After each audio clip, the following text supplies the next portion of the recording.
chance to come in. We've got a couple of legal representatives here. First of all, Paul's over here from Cassie, and he's going to be our prime guy to ask questions of and give us information. And we have two other people here. We have Logan Eddy from Patalucci's office, and we have Brian Peck from Ken Blankenbush's. Two of our best political supporters. Anytime. All right. And also, Senator Griffel did not make it today, nor with his representative, because he can't get his diesel running. They're saying the best, and good meeting. They are also very good. Well, that's good one. Get a chance to see Paul's going to go through each of the legislative items, and if you have any questions, just ask at any time. This is your chance, those that didn't go to Albany in November, to see the process of where we are, where we've gotten to. So if you can just set the program, ask the questions, this is the time to do it. So thank you, and Paul, just a second. I was negligent in doing all the things. Firemen aren't supposed to do that. No, we do that at the beginning of the meeting. The exits are pretty obvious. Follow me. I'll do that. So we're going to do legislation now about this. Hey everybody, thank you for inviting us to come here. I truly appreciate it. I woke up a couple of days ago and looked at my wife and said, why aren't we living in Florida? And coming up here and seeing like -4 on my car, I'm like really happy I live in Albany right now. So, but I appreciate it. And I like to also thank each and every one of you for another thing, which is over the last couple of years, and I know Andrew Morocco from my office was here the last couple of years. Andrew has since moved on and gone with a big pharmaceutical company, God bless him. He's doing great, but we've always talked about your involvement in the process and how important your involvement in the process is. And it has helped us immensely with trying to help you guys with some of this legislation. I can tell you that in the last year, I have never been approached by so many legislative members who have reached out to me and asked me, what does FASB think about this? What does FASB think about this? How can I help FASB? What can I do to help FASB? Joe Griffo was not here. I spoke to him yesterday. He told me the first thing was, I just had a staff meeting. I want to know what your priorities are. What can I do? What can I take the lead on? And as many of you know, Joe was the lead on our cancer legislation. Aileen Gunther from the Sullivan County area, same thing. Every member has really reached out to us strongly over the last couple of years and asked what is a concern for volunteer fire service. And I implore you guys that if you guys have any issues, that might be a local issue. It might be something that is locally of a concern to you. If you call us, we'll try to reach out to the legislative member for you. We'll try to do the best we can to make sure that your message is getting across. It doesn't necessarily have to be on our scorecard. What we try to do with our scorecard is we try to keep our scorecard, which you'll find on right here. We try to keep our scorecard very light, not light, but we limit the number of bills that we have on our scorecard. The reason we do that is because we want the legislative members to focus on a few items rather than give them a laundry list of 20 or 30 or 40 things. It's like when your wife gives you a laundry list of honey-do list and you kind of focus on what you want to focus on. We want to make sure that they focus on the things that are vitally important to us. So with that said, I just want to quickly go through our legislative outreach. There we go. I'm sorry you guys can't see that too well, but a little bit of a review from this last year. Obviously, many of you know we were able to pass the Cancer Disability Benefits Act, which provides cancer coverage for volunteer firefighters. I'll get a little bit more into this towards the end, but it's an important piece that I want to discuss that kind of talks, which is very important as we go forward with the cancer disability legislation. Another bill that wasn't on our scorecard, but we were tracking was legislation that Senator Funky pushed through, which creates a Class A misdemeanor for obstructing a firefighter with services. This was a result of a problem that happened out in Western New York where someone attacked one of the EMS personnel while they were performing their duties. So the senator was at least able to get some legislation to protect the EMS folks. We also were able, through Senator Marchione, to get $250,000 in additional funding for our SAFER grant, which is important as we move forward. Now, this is Joe Finnegan's favorite bill. Revocation of code enforcement officer certificate. Provides the Department of State with a process to revoke code enforcement officer certificate. The reason I put this up there, outside the fact that it obviously involves the fire service, is this is an example of, I think, when we have members who are trying to be incredibly helpful and they're trying to help their community. And in this case, we did not reach out to FASD and talk to FASD about what was the best approach to deal with this issue with code enforcement officers. The problem is it really doesn't have a very defined process. So in many instances, we know that a code enforcement officer might have political pressure on them to do certain things. And this just simply would revoke his certificate without having a better process. The good thing about this legislation is it does open the door for us to have a fuller discussion with the state about the whole code enforcement issue and how better to regulate it and enforce it. But, both sponsors met very well. That's something that ended up getting passed. But it could have been much better if those sponsors were able to have more detailed discussions with us. And that's why we do these outreaches, so the members get to see us, know us, and be able to reach out to us and be able to talk to us. And then the other issue that got passed here that impacts some of our volunteers is the Charitable Gaming Act. And this one would now allow raffle tickets to be sold on the internet and provides additional forms of payment. A few years back, I don't remember where it was in New York State, there was a raffle that was being done and it got shut down by the state because it was over the internet. So, and it was a big fundraiser for one of the fire departments. So this kind of this does rectify that issue. So a couple other things that we always remind folks about. Periodically, you'll get a email from us asking you to sign up and support an issue that might be of concern or might be at a tipping point with the legislature.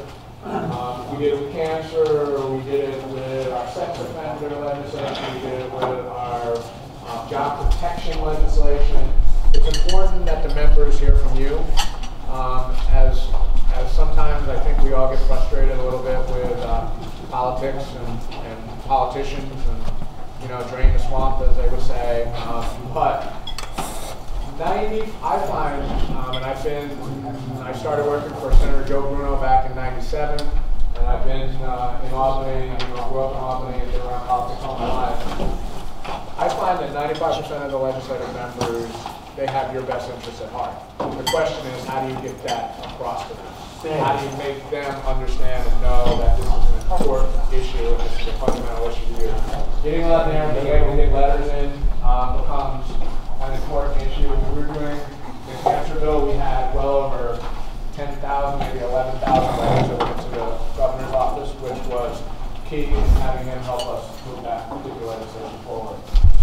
Other thing you should be aware of, if you ever want to find out, or if you ever want to obviously lose this paperwork that we have for you, if you go on to FASD.com, you will be able to go in, you'll be able to see the bills on our scorecard, not only the FASD scorecard, but issues of United Concern, which are bills that we work with the other fire service on and agree are issues of importance to all the fire service.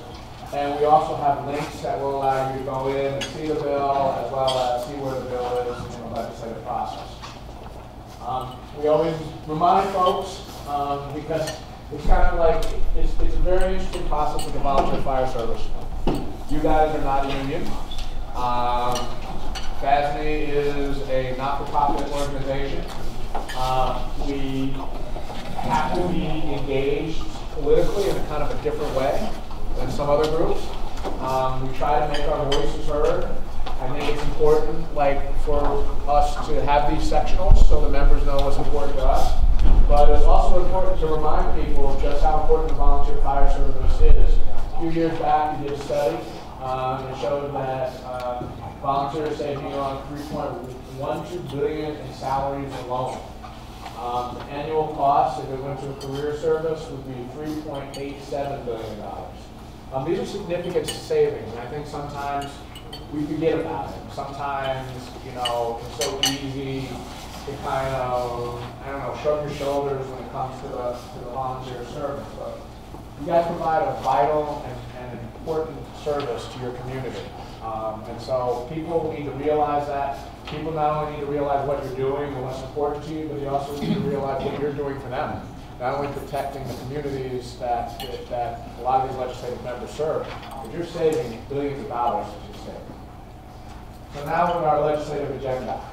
And as I mentioned, we do have bills that we agree with the other fire service, fire chiefs, district marshals, and coordinators, which we call issues of united concerns.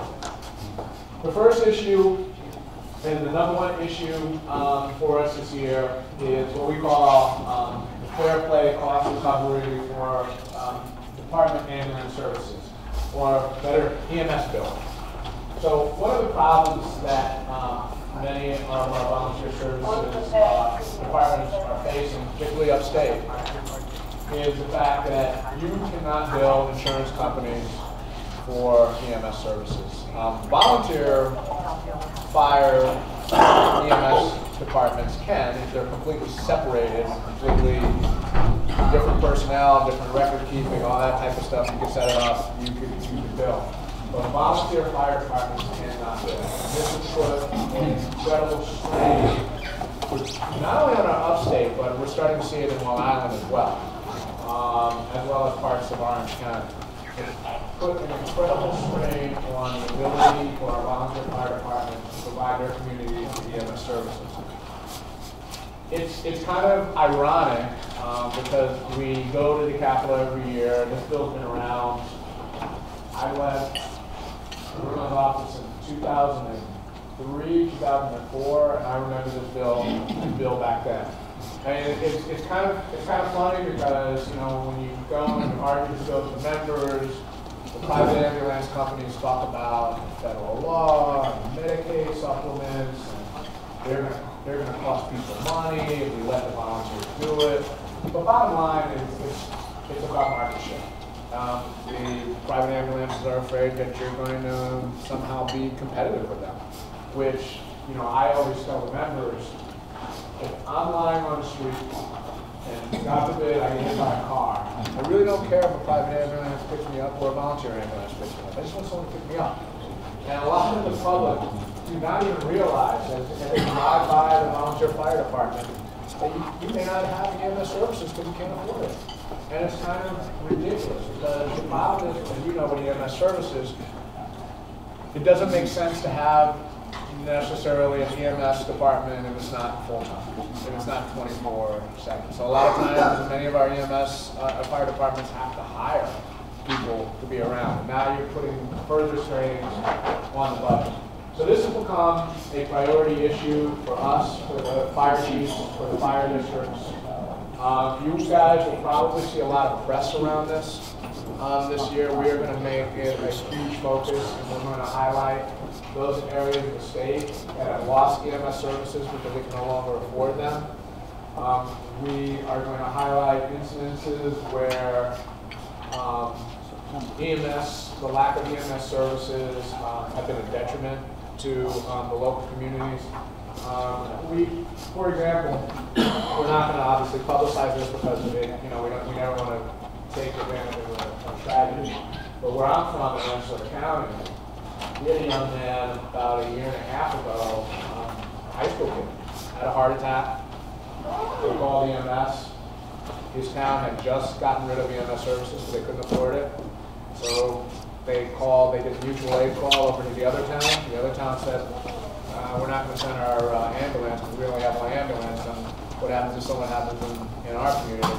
It took 40 minutes for an ambulance to get there, and the kid died. So, I mean, these are the type of things that are occurring now more and more. And it's even more evident. Governor Cuomo, fortunately, you guys didn't have to sit through a wonderful 92-minute speech like I did, but he has put in a State of the State book that he is looking to do more recruitment, education, and retention for rural EMS services because the Department of Health is starting to realize that it's a major problem. So that's going to be a highlight and a focus of our year. We're really going to push that issue, and you're going to see a lot of press on it. Another issue that has been on our agenda for a while, which is our upholstered furniture fire safety standard bill, which enhances standards for upholstered furniture and studied methods that do not require the use of chemical flame retardants. This bill's kind of morphed over the years. Originally we wanted a flame retardant furniture, but now our focus really is on ensuring that all the chemicals are out of the furniture, especially in light of the fact that we pushed so hard with the cancer legislation. Maine recently passed a legislation that dealt with some of the chemical problems that are refined furniture. We're probably going to model a new bill after Maine's legislation and try to push that forward. Assemblyman Berdizzi, who's been another great supporter of us at FASME, has this bill in the Assembly and is definitely going to push it forward again.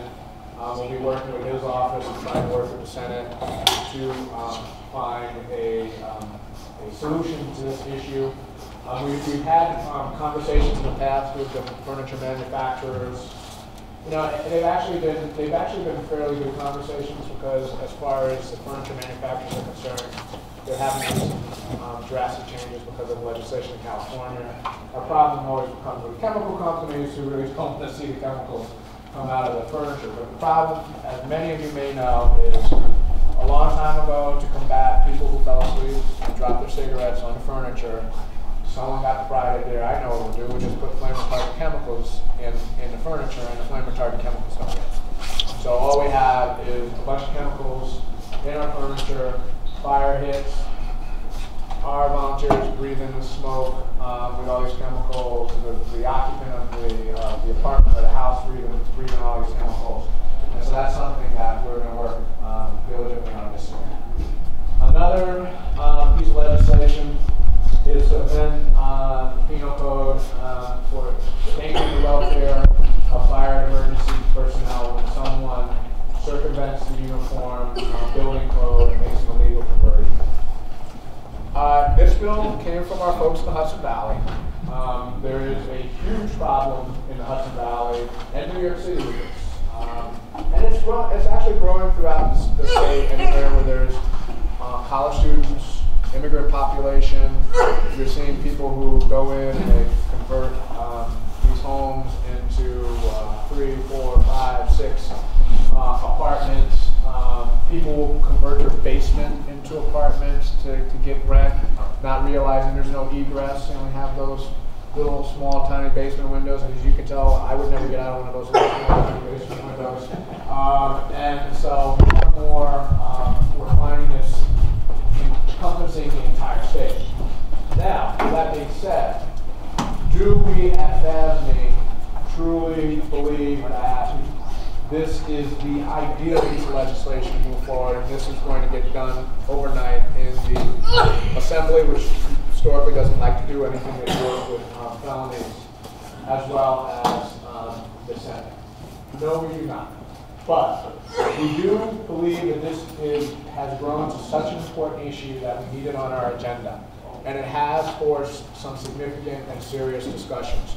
So now what you're finding is we just recently, over the last year, had some significant discussions with the Department of State about having a roundtable with them where we would bring in district attorneys, we would bring in the court officers, we would bring in judges, we would bring in code enforcement, we would bring in firefighters to talk about this issue and figure out what's the best solution to fixing this growing problem of people who are building these mazes in their two-family homes and endangering firefighters. Because as many of you know who hate ropes, the reason we have the ropes bill is because in New York City there was a tragic fire.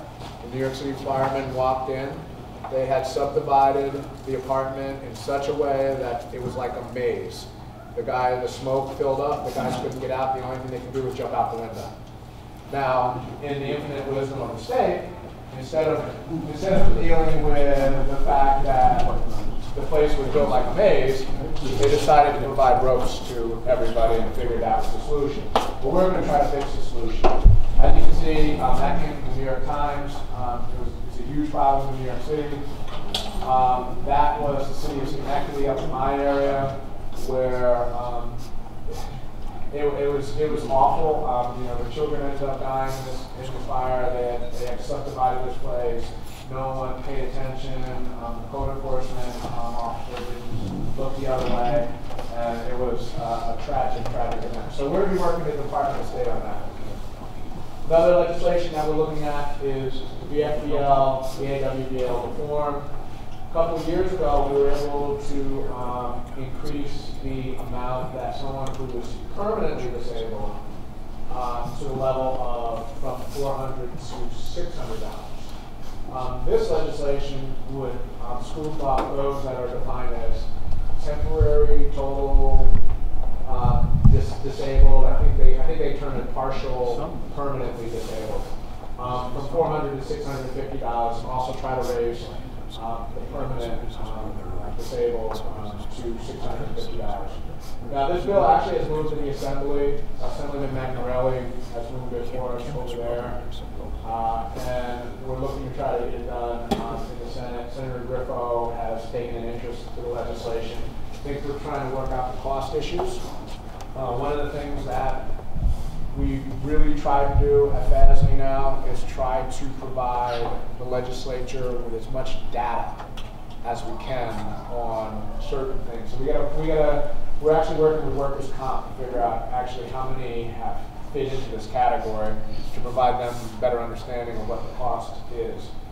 Sometimes we have these wonderful pieces of legislation and we're like, oh, let's do it, this is going to be great, and sometimes it's hard because we need the facts to back it up. Sex offender was a perfect example. When we were trying to get sex offender done in the Assembly, they kept asking us, well, how many departments have had sex offenders in their ranks?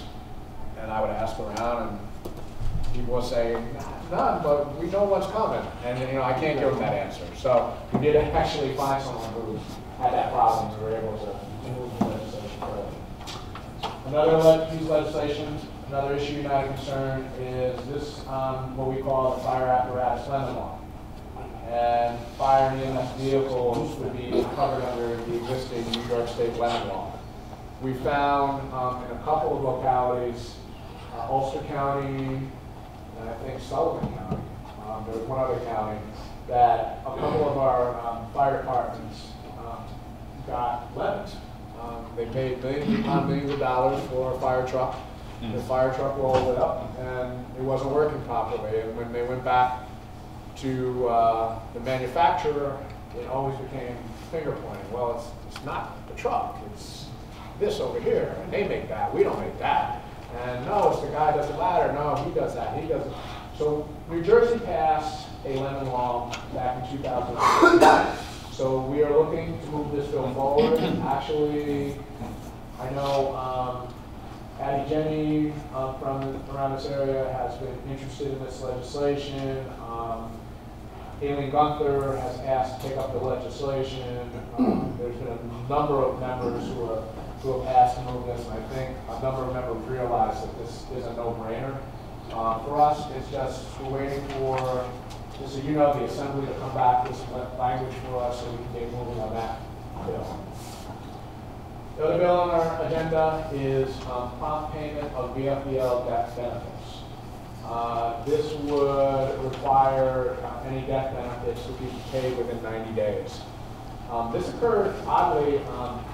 There was a volunteer, as you know, there's some small volunteer services in New York City. And it occurred in Queens, actually, where a widow was trying to get her VFDL death benefits for her husband, and it took over 2 years for her to get the benefits. So this would ensure that they get the benefits quickly and promptly. It has passed the Senate the last couple of years. We're working with Senator Ken Cahill from the Ulster County area to work on some changes there to get it through the Assembly. Another piece of legislation that was part of our agenda is a sales tax exemption for home life safety products.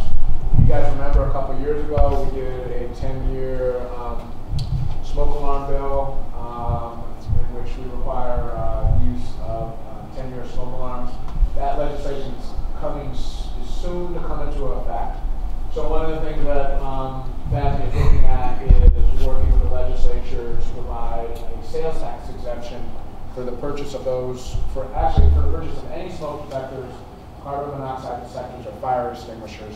But we're thinking about doing it to limit the cost, since we've been told that there is a $4.5 billion budget deficit, and the budget deficit is going to grow because of the federal tax plan, to limit it to fire safety week, and just limit it to a week, and start from there, but providing incentives for people to do what they need to do and buy these important devices, and don't be like myself, when the thing starts beeping, pull that 9-volt battery out and then forget for like 2 weeks to go to the store and buy that 10-volt battery. That was actually my argument to the legislature when they pushed back on the 10-year bill, was I said, how many of you have had that beep? You pull out the 9-volt battery. Why anybody has a 9-volt battery anymore, I don't know. And it's that one thing, you go to the supermarket, you'll get every item your wife tells you to get, and then you'll be halfway home and you'll be like, hey, God, I forgot the 9-volt battery. And that's, unfortunately, a far too often case about how people end up having fires in their home. And school inspections. This is part of our scorecard with FASB, and this proposal would modernize the process of conducting fire inspection reports for schools. We at FASB believe that this is obviously an extremely important issue. It's clear that based on a report that the comptroller did with the state education department and their handling of these reports, as well as the governor in his State of the State address, or his book, he didn't mention it actually in his address, calling for all first responders to have school blueprints. This obviously is a problem, and it's a growing problem. Ideally, what we would like to see happen is we would like the Office of Fire Prevention Control to do all the inspections just like they do with all the colleges. That obviously is going to take some manpower to be provided to Homeland Security, New York State Homeland Security, to be able to fund that office with the necessary personnel to do that. But as we know, what ends up happening in these cases, and Hudson Valley is a perfect example, code enforcement officer goes in, he inspects a public school, a private school, or parochial school, and he has immense pressure on him from the local officials about what he says and how he goes about it. So if you're a code enforcement officer, you're trying to do the best thing, you're working as hard as you can, but you got to feed your family at the end of the day, and if you're feeling like you can't do what you need to do because you're being political pressure, it's hard to have options here. And then if you hire a company to go in and do your school inspections, what's the incentive for them to constantly bang the school that they're inspecting when they're getting paid by them? Best approach is to have an impartial group like OFPC to do the inspection. Now, again, we have a $4.5 billion budget deficit, so how do we achieve that in this fiscal year? That's probably an impossibility. So what we're looking at is looking at some things that we can do under the current law or by a regulation that can help modernize the process and at least provide some additional protection for the schools that are out there, and our kids and families, because this is one of those weird issues that I don't think a lot of people realize that there's a problem. And it's unfortunate because I know that every parent would be screaming at the top of their lungs if they found out that their school had a report that wasn't 100% and there were some problems at the school, but no one did anything about it or no one moved anything forward or said anything to them. So we're looking to try to modernize it. There's some legislation that's been out there for a while. We may look to talk to the sponsors about amending that. We may simply just go in, I think our initial step will be going and talk to the state about, similar to what we did with the illegal dwellings, and have a more fuller conversation with them about this and see what we can do via regulation. That's always the easiest route than legislation. Legislation's great. You put a pen certificate on the wall, the members get happy, but sometimes regulations are better, primarily too because you can always change regulations quickly. And things change, technology changes, all these things type of change. And again, I'm referring back to ropes. Our problem with ropes, we tried to do it legislatively and completely messed it up. And now it's just a nightmare for everyone. And we try to fix it through regulation, but there's really not much you can do because this is what the legislation says. You can't roll it back. Once you do it, you can't roll it back. Training for fire chiefs. This would require New York State Fire Administrators to be in a group consisting of the various fire service associations to review training standards for fire chiefs and make recommendations. The reason that this bill has become such a hot issue is this year, or last year I should say, the career firefighters put in a piece of legislation that for every combination department, there was going to be a new set of standards for a chief. It required something like you had to be 5 years, lieutenant, and there were a couple of other requirements. But what it basically did was it made sure that whoever was a chief was someone who came from the career service in these combination volunteer/career departments. And when we went to the career guys and said, what is this about? They said to us, well, it's about, we're really concerned because we're concerned that some fire chiefs are elected out of a popularity contest. They don't necessarily know what they're doing, and we're not sure that they have training, and we don't want our guys going into a fire and these guys don't know what they're doing. So we said, fine. Rather than do this legislatively, why don't we bring everybody into a room and talk to the state fire administrator and figure out a system which everybody can live with. Because although we're just talking about combination departments, pretty soon it becomes a combination department, then it becomes an all-volunteer department. And what can, every volunteer department's different. As you guys know, living up here, you have small to medium-sized volunteer departments. You go down to Long Island, you got monster volunteer departments with hundreds of guys. So we're trying to work with the career fire service on this legislation. It's been difficult. We're holding them to their word that it's about safety. Because if it is about safety, then we want to make sure that whoever is in operational command is giving the best strategic advice to the firefighters as they go to a fire. We don't want someone who doesn't know what they're doing to be, running the ship, so to speak. So we're trying to work through this. We're trying to do it in a reasonable fashion. You might hear about it as we go along, because my guess is that we won't come to an agreement and that it will become a very hot, heavy, and contentious issue. It was very hot, heavy, and contentious at the end of session last year. So I assume it's going to be another hot and heavy issue this year. So some additional legislative items that we want to make you aware of. I mentioned that Governor Cuomo proposed rural emergency medical services language likely in his budget, which would talk about recruitment, retention, and education.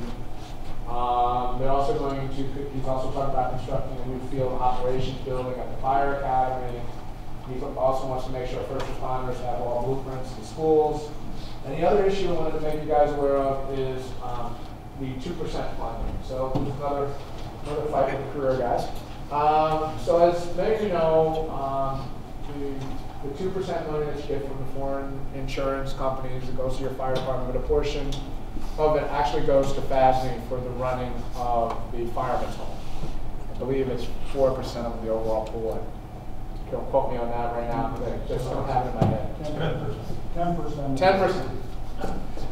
So the career service has put in a bill that actually started moving pretty quickly, but we were able to stop it, which would peel off some of that money that's going towards the fireman's home for health and something like health and safety initiatives. It's kind of a generic, generic term. I mean, I think we were able to push back because we were able to argue with the legislature. What does that mean? At least we know that the money is going toward a specific entity and for a specific purpose. This is sure to crop up again, only because I foresee the chief training bill to be another Donnybrook. And when that becomes a Donnybrook, this is going to become, and we're going to start having a little bit of a war. So be aware, this is where you might get one of those messages from us saying, please get on the leap and send a note to your legislator, because we're going to need everybody behind us as we kind of fight through this and make sure that whatever approach we do, whether it's safety of our volunteer firefighters to the 2% money, that it's a balanced approach. You know, I'm not saying that, you know, the career guys have some points with the chief's standard issue, but at the end of the day, you know, there has to be a better way to do this. Paul, this is not a new issue. This has been going on for years. They've always come on one way or another. So far, we've been able to legislate to be able to back it out. I think that's probably what's going on this time also. Yeah. So don't be surprised when it comes out. Oh no! They push it every year, and it becomes. The 2% almost becomes like their way of, like, you know, kind of kicking sand in everybody's face and diverting our attention and getting us kind of geared up and getting everybody kind of insane. But it comes up like last year, 2 years ago it came up and it was really hot and heavy, and they were making a strong push. Last year they didn't as much because they were focusing on the chief standards bill. But if I were them, and knowing that we're fighting on the chief standards bill, I'd gear that up again just to have us running. So they're likely to do that. Yeah, Paul, this reminds me of our famous 54G money. Also a surcharge on foreign fire insurance. Actually, all fire insurance in the state of New York is supposed to go to municipalities for effective code enforcement, and now it goes to the general fund. So you need to watch these items very carefully. You know, if the state sees the careers and the volleys doing this, they're like to say, you'll sell it, we'll just take the money and put it in the general fund. It's like 911 funding. 911, the infamous 911 money. This is going to be great. We're going to do a surcharge of cell phones. Yeah. We're going to take care of you guys. You're going to get all that money. And once the state found out how much money it was, they swept it right up. So yeah, that is something that you know, we can keep an eye on. But it's. I'm hopeful that we can have some productive discussions about the Chiefs training, and I'm hopeful that. I mean, I've had actually some very good discussions with the person who represents the firefighters. You know, I think everybody just needs to put down their knives, and so to speak, and just calmly go into a room. And I think we'll get there. We'll get there. There's 2%, a red book and a blue book. Some of us think that in the blue book you have your own, not bylaw, resolution. Like West Garden, we have our own resolution about our 2% where it goes on, and that's what we do. But it doesn't go to the municipality. But I don't know, why is it, I'm going to say that very fast, why is it every time that we have an issue, it comes up from people who are paid firemen, who get paid every day, that we have like our chief right here, fire chief. I'm pretty faith in my fire chief for what he does. But every time when we got into it, they drove the training law to so many hours.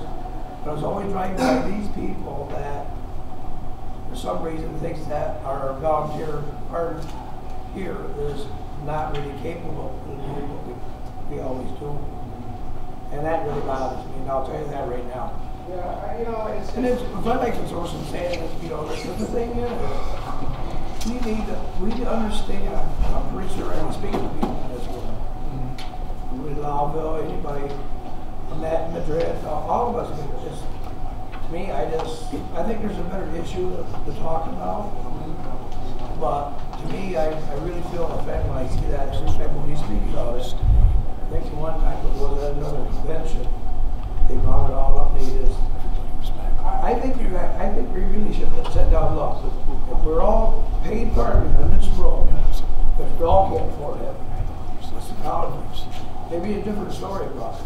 You know, I don't know. I just don't. I think, you know, it's our whole issue with the service and some of the stuff. You know, in defense of career service, I think 99% of the guys in career service have a great deal of respect for volunteer firefighters. I think that, you know, I have friends who are career firefighters. They always joke to me about, like, they always say, why do they want to be a volunteer? Because they actually have to work every day. Because, you know, I don't understand how they can do that, because they could be at a bar having a drink and enjoying dinner with their family, and their buzzer will go off and they have to go running out the door. So they understand that, they understand that you fight the same fire that they fight. I think that sometimes, you know, we get into these debates and, you know, we come at it from a volunteer point of view, they come at it from their world, and some of the hardest things to do sometimes is just putting people in a room and having them work it out. And that's what we're trying to do. What's the issue when you say fire? I don't want to have a fire chief or always you want to send somebody in the building and die. There must be something that happens somewhere. Oh no, and the reason that we are looking to kind of deal with the fire chief issue,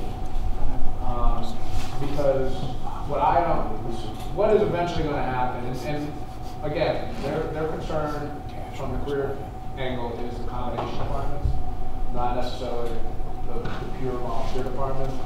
But we have to be concerned with when something bad does happen. And that's how it always happens. Something horrific happens, and someone says, see, this guy didn't know what he was doing. And then what ends up happening, we get legislation that is horrible and horrific. And I don't think anybody in this room thinks that a chief or whoever's in operational command should not know what they're doing. They should know what they're doing. So let's create a structure where it's not, see, again, this goes back to legislation. Joe and I were talking about this.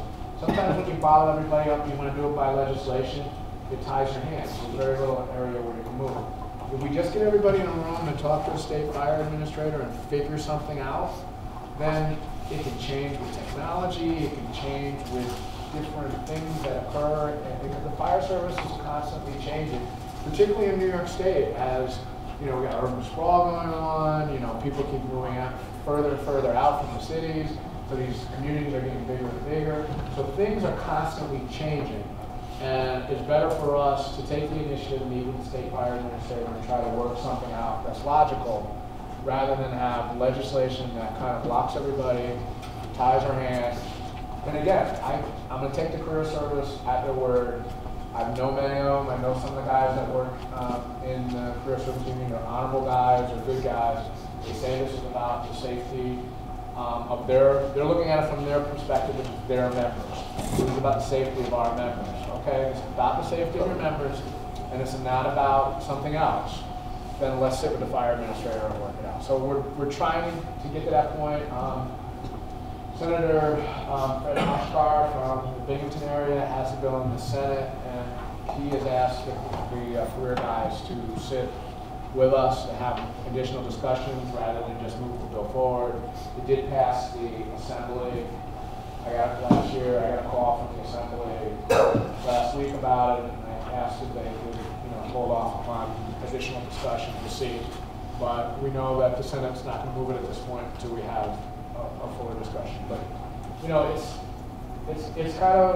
it's one of those unnecessary things to me, because in many instances we do have the same sort of mandate, whether you're a volunteer or whether you're a career firefighter, and why we get into these little spats beyond me.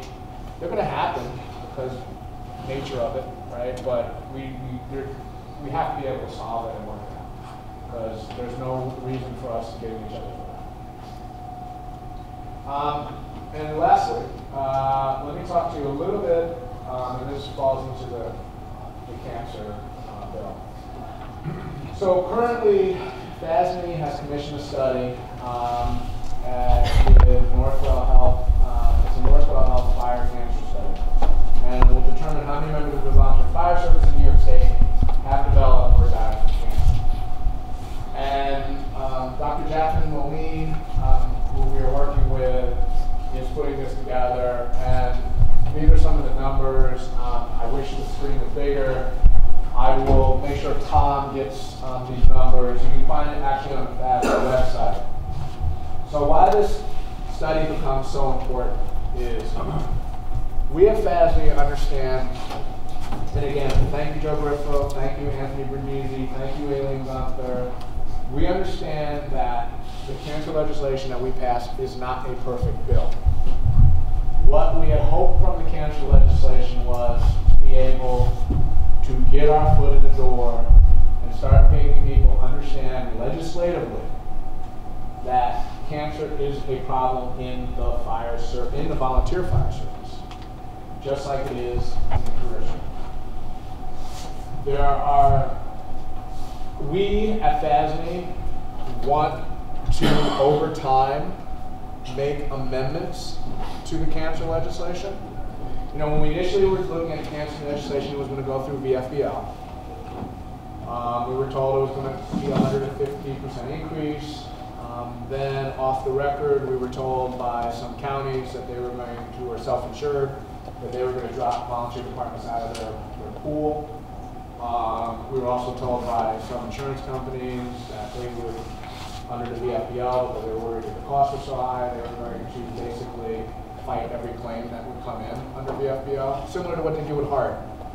They pretty much fight every HART bill that goes in, and 9 times out of 10, they win. So we started looking at options, and we ended up going with what they did in Georgia. Now, the reason that we had to limit the bill, many of you may not know, it's limited to active interior firefighters right now. The reason that we had to limit that bill, and I know I've gotten a lot of calls from volunteers throughout the state who have reminded me that they may have been an interior firefighter for 30 years and retired, and what happens if they get cancer, or I've been involved in, I may not have been interior, but I've been involved in fires, and what about me? This study provides us the platform to take care of those people, and I need this study. Because what happened when we went into the assembly, Joe Griffo, God bless him, moved whatever piece of legislation we wanted in the Senate. When I went into the assembly and I had conversations with assembly staff and Assemblyman McNarelli, the first thing that they always raised to us was, I hear you, but every study that exists on the correlation between cancer and fighting fires is career firefighters. We have studies from San Francisco, I think there's a Philadelphia study, there's like 3 or 4 studies, but they're all career firefighters. Now, our argument back was a fire is a fire. What difference does it make? If you fight a fire, you fight a fire. If you're a volunteer career, you're breathing in the same carcinogens, which they eventually agreed was the correct assessment. But then the problem becomes the career service obviously is very different than the volunteer service. So everybody is interior rated in the career service. Kind of once you leave the career service, you leave the career service. The volunteer service is a little different. You may not be an active volunteer, active interior anymore, but you still may be a member of the career service. So the questions we got were, when we tried to expand the bill a little bit more, was, well, how do we know that someone who's fought fires for 20 years and develops cancer at 78 didn't get the cancer from normal life expectancies and they got the cancer from a fire? Couldn't answer that question. How many volunteers do you guys know of who have gotten cancer in New York State? Couldn't answer that question. How many, to be honest with you, we couldn't even actually answer how many active interior firefighters exist in New York State, which is something that, you know, we're trying to get a better handle on. So this study becomes vitally important because we do want to go back and we do want to make changes over time to the cancer bill and make it a better bill and make it a broader bill. But I can't make it a broader bill unless I have the ammunition to make it a broader bill. And this study will show definitively who's getting cancer in the volunteer fire service. Is it just guys who are get involved in fires, interior fires? Is it the nature of you know, even when you're I don't know, driving a truck, for lack of a better example, like who's getting cancer? Is the cancer manifesting itself much later in life? Now, the woman who's doing the study tells us generally when you breathe in carcinogen, within 5 years you'll generally find that the blood cancers will arise, and in 10 years you'll find what they call the hard cancers, which will arise, which are the tumors. But again, we need the basis to make take the next step with this legislation. You know, we're also looking at other ways to pay for it. We're working with the Association of Counties to create a statewide RFP program so we can lower the costs. But this study becomes vitally important for the cancer legislation if we ever want to make additional changes to the legislation. I just have to contact the email to set up the information. Yeah, the information on if you go to the FASB website, this is on the FASB website. I will get the contact information to you and you can distribute it. Unfortunately, when I was driving down here, I realized this is one thing that I should have printed out for everybody because it's a little hard to see who the actual contacts are. If any of you have a pen handy, I can give you my phone number. You can call me and I can give you any and you can yell at me too. Feel free. You wouldn't be the first. My number is 518-813-4832. So if you ever need to ask me any additional questions, or as I told you before, if there's any additional problems that you guys might be seeing in your volunteer department, let me know.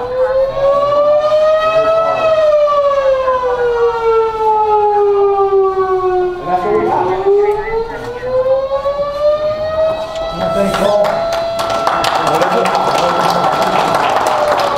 Any questions?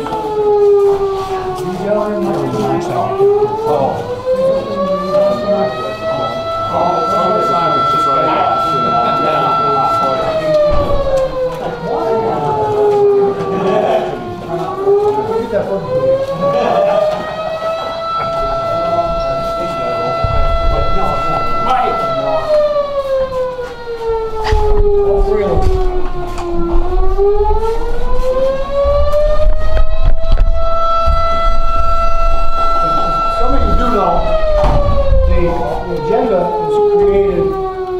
weekend in November at the legislative conference in Lowville. And that's your agenda. It's not just FASB. We create the agenda, all the sectionals meet. We start on Friday night with the general session of the legislative committee and the chairmen of the sectional organization. Then Saturday morning, we have a general meeting and a review of the agenda that's presented. That afternoon, we have the caucuses of each of the organizations, and then we have another night meeting Saturday night where the finalized. On Sunday, we have the vote of the membership on what is to be accepted and presented. FASD's officers have the final say on that agenda. That's where this is created. It's not something that FASD throws out and says, this is what you're going to follow. It's our legislative issue. So, keep that in mind. First weekend in November, if you have nothing to do, better. It's very important meetings down there. You can see how this agenda is created. And then I think it's the first or second week in December, they have all the 7 organizations meet to get the issues of United Concern in place. So that's also a review of the top, say, 3 agenda items from each of those organizations. They get together in a room and they decide which ones they're going to support. So if you've got 8 organizations, 7 organizations, that's 21 items. They don't put all 21 out. But it's the best of the organizations. So that's where the issues of United Concern are. So, gentlemen? My name is Ryan Peck. I grew up in Champion on a dairy farm. What brings me here, I'm Chief of Staff for 711 Blankenbush, but I'm also a first responder at Great Bend Fire Department, and I'm also a volunteer EMT with Lewis County Search and Rescue. Is there any other EMTs in here? Well, I have a 244 number that tells you kind of gauges where I've been. I was 19 when I first took my EMT course, and I'm also a volunteer with the New York Guard, which is a all-volunteer service that augments the National Guard, and so each of those capacities are things where I volunteer. I don't get paid for any of those. I get paid for the New York Guards when I get deployed, and that's it. And it hardly makes up for all the gear, gasoline that I have to put in being part of that. So I really appreciate this forum, both to get feedback from you, but also to see what the priorities are, also to get more details on some of this stuff, because I know that we don't all agree 100% on those items, and it's extremely important for me to kind of gauge, where those disagreements are, where, what's more important here versus there, so I can help better inform my colleagues and also my boss, the Assemblyman. I think of like hunting issues and that we can. Crossbow legislation is one of those ones that pops up in my mind. Where we're split, and I'll tell you, legislators really don't like to be split on an issue 50-50, right? They really want a clear goal to kick it right through, and so it's important for us to kind of get a consensus.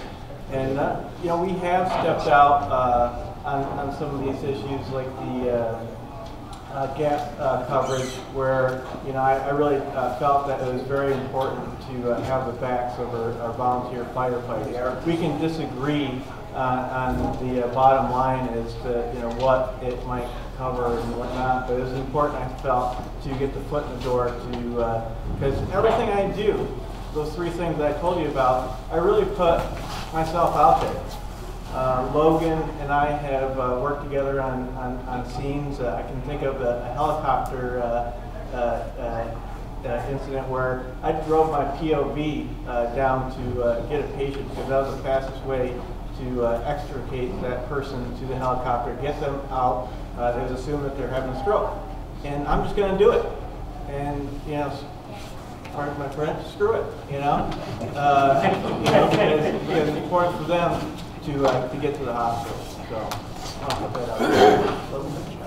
I'll keep it short. My name is Logan Eddy. I am legislative aide for State Senator Patty Ritchie. I see a lot of you, especially the Copenhagen and Lowville guys, on scenes around the countryside.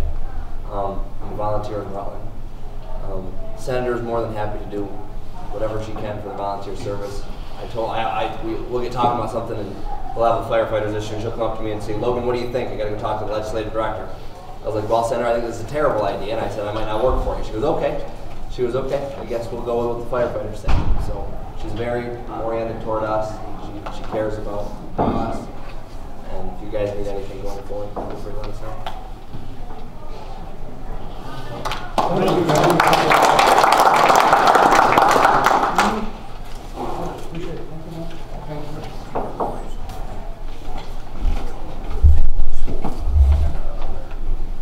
We'll call the meeting to order. I'll point out the fire exits again, there and there. And I will call on Chaplain Holstry.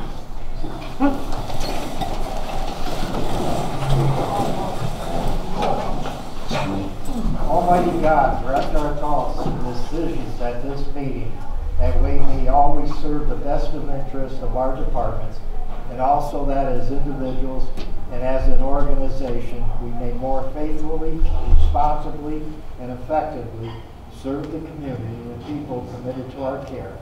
This we ask in your name. Amen.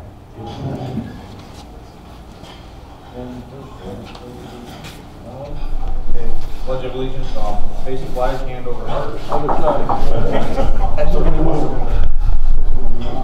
Pledge of allegiance to the flag of the United States of America and to the republic for which it stands, one nation, under God, indivisible, with liberty and justice for all.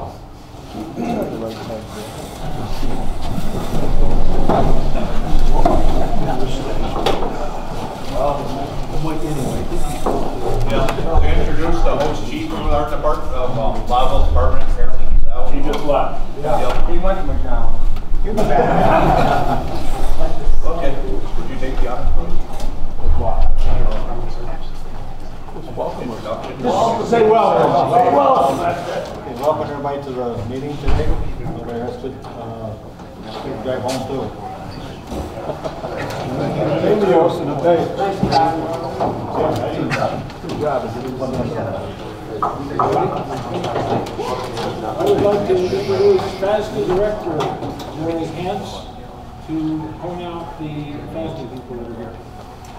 Okay, we have Thomas Arsenal from Legislative,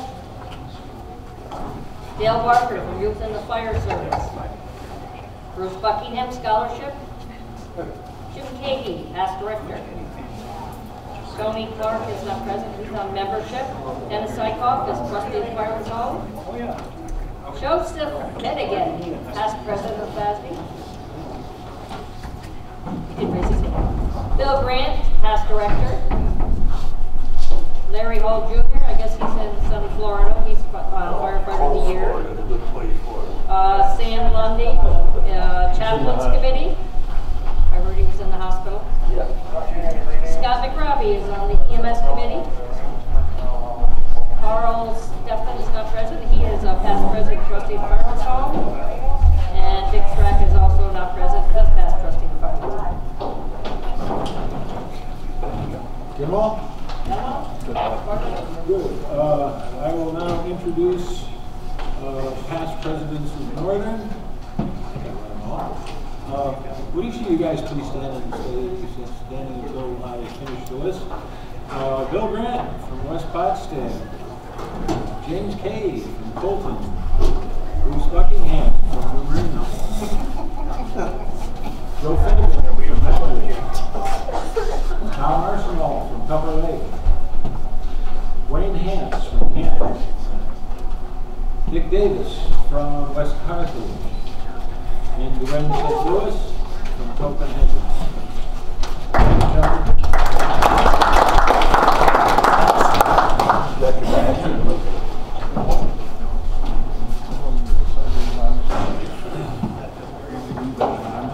Well, we normally would excuse our second vice president to welcome the ladies and all that. We have a little difference in protocol. The ladies have mostly gone.